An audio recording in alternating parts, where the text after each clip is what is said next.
always said that I wanted to make the fans feel how I felt when I was watching wrestling, which is like, this is the coolest thing ever. Like, to me, if I can connect with you emotionally, which I think I have, like, that's my goal. Hello, Bayley. Hey now, how's it going? Good. How are you? I'm great. I feel great. Good. Good. Thank you for hanging out with me today. I wanted to create something of my own, something that's never been done. And what I was craving was right in front of my eyes. He has won every title available in WWE. The NXT Women's Championship, the Raw Women's Championship, a two-time SmackDown Women's Champion, a Tag Team Champion, a Money in the Bank winner. Bayley has accomplished it all. So the road to WrestleMania begins at the Royal Rumble. So let's start there.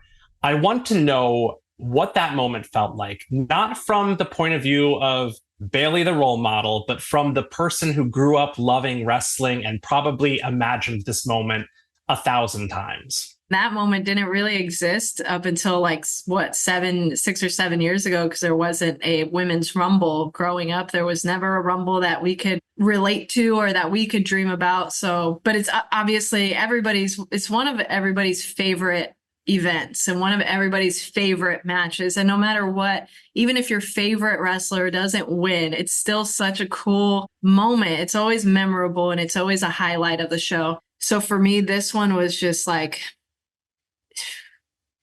it's so many things to try to process, you know. It's like little me would be freaking out right now, but it's also like, I just won one of the biggest matches ever in history. And I will go down in history when there's the list of winners, like I'm going to be on there. But then there's another thing of like, okay, when now you get to go to WrestleMania and you get to have this amazing journey on the road to WrestleMania. And that's like a whole nother thing. So there's so many things that I was thinking about, but I wanted to make sure to like soak it in. And I think the crowd that night really helped me feel like, okay, I could be myself, you know, like I could let loose, I can enjoy this moment and I can bring them in a little bit, because everyone knows like what we do for a lot of us is just so real, you know, and it's the moments matter and the memories matter. Speaking of going down in history books, by winning the 2024 Royal Rumble, you've achieved like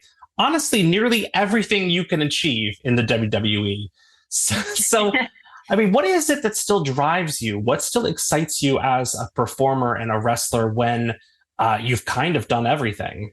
Honestly, there's a lot of things, but it isn't like the obvious things, you know. It's not the titles or the accomplishments. To me, like an accomplishment is nowadays trying to help younger talent, you know, get that exposure and help them feel comfortable. And that could be in the ring or that could be backstage. You know, I just want to always make sure I lend a helping hand, because I had so much, and people I feel like online are kind of seeing is like, I don't get promoted, I don't get merch, I don't get like pushed. I'm not like this. I'm not the big face superstar of the company that I know I could be. So I'm like, well, I'm going to show them. I'm going to be the damn face, and I'm going to show them why I could do this and why I could do that and why I have so many different levels and why I've been able to be consistent for so many years. I said this to CM Punk the other day, actually. I was like, the disappointment is what drives me. And he's like, oh, like he kind of took it as I was saying in a bad way, but I'm like, it's not.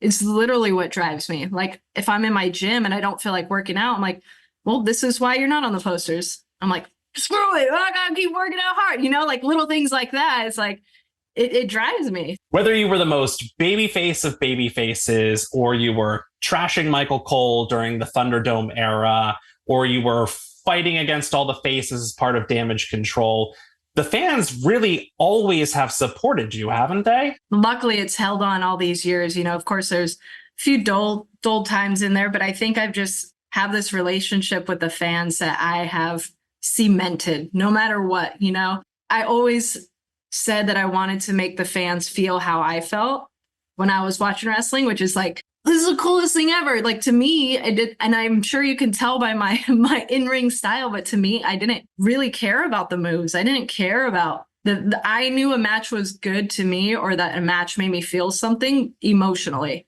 like not because of all the stuff they did. So to me, I'm like, I'm not the most athletic person, I can't do a frog splash or a drop kick, but if I can connect with you emotionally, which I think I have, like that's my goal. You've appeared in 5 different WrestleManias.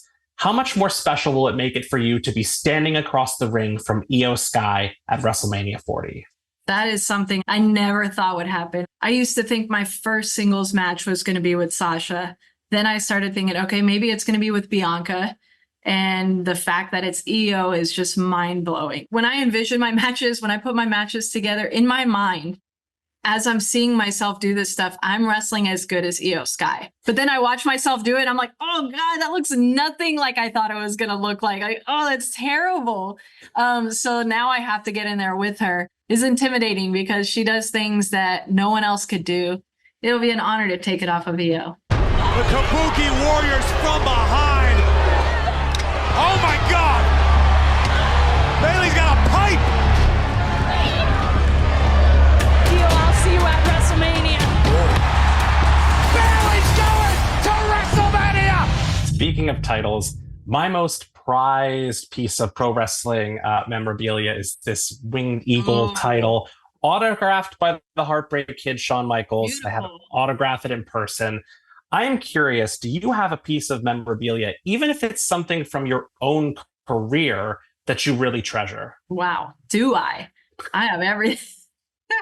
I have everything. I still owe my mom probably thousands of dollars and my dad. When I was younger, I sent a video to Lita of my bedroom and was like, because she had posted, oh, send fan mail to the P.O. box. And I sent her like a whole video of my room. Like, this is the poster of when you did this and this. Well, I don't know why I did that.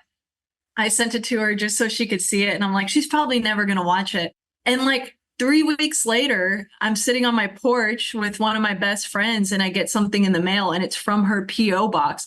And I open it and it's 2 8x10s signed by her that says like, live your dreams, girls rock, love Lita. And then the other one said like, rock on, love your room. And signed it. And I was like freaking out. I was speechless. Wild. I once sent fan letter to Jim Carrey and he sent me a 8x10 that said, thank you very much, Jim Carrey. That's the best. So you and I also have something else in common. We are both massive fans of the band Paramore. I've seen them more than I've ever seen any other band.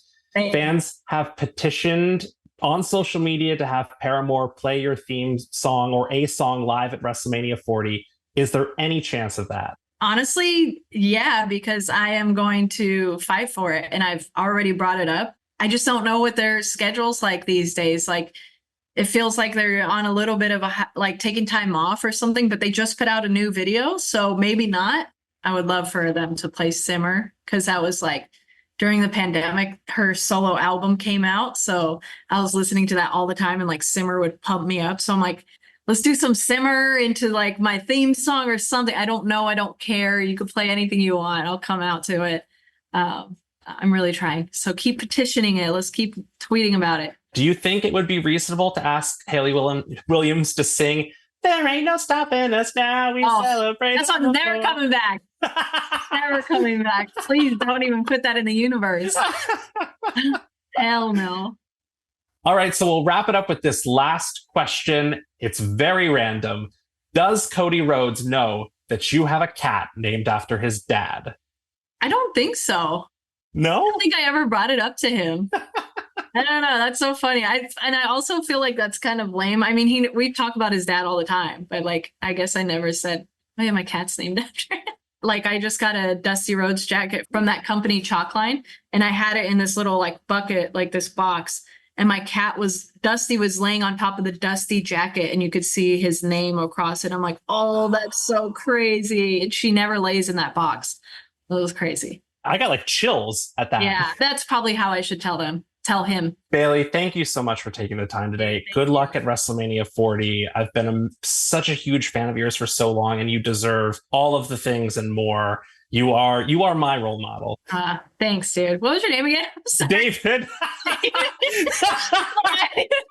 didn't even ask you your name in the beginning. I should have Oh my introduced myself. No, you probably did. I'm just so, I'm thinking about like other stuff right now. I don't Thank blame you so you. much. Thanks, Bailey. Appreciate it.